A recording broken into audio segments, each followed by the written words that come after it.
السلام علیکم۔ آزماتا ہے لے کر بھی اور دے کر بھی، اپنوں کے ذریعے بھی اور غیروں کے ذریعے بھی، دوست کے ذریعے بھی اور دشمن کے ذریعے بھی، بس تم ان آزمائش کے دوران صبر سے کام لینا، وہ تمہیں اس کا بہت اچھا صلہ دے گا۔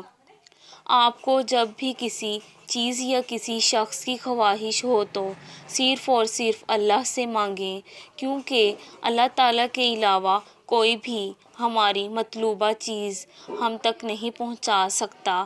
جب انسان کو کسی چیز کی چاہ ہوتی ہے اور وہ اسے لے کر اللہ تعالیٰ کے پاس جاتا ہے، اور پھر جب وہ اللہ کے حضور پیش ہوتا ہے تو جو اس نے خود پر ضبط کیا ہوتا ہے، انسان کا وہ ضبط، وہ کنٹرول جب اللہ کے سامنے ٹوٹ جاتا ہے تو آنسو اس کی آنکھ سے بہہ نکلتا ہے، تو یہی وہ لمحہ ہوتا ہے جو وہ بندہ اللہ کے پاس پسندیدہ ہو جاتا ہے۔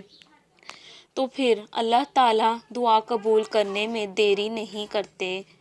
کیونکہ اللہ تعالیٰ تو کہتے ہیں کہ مجھے حیا آتی ہے کہ میرا بندہ مجھ سے مانگے اور میں خالی ہاتھ لوٹا دوں۔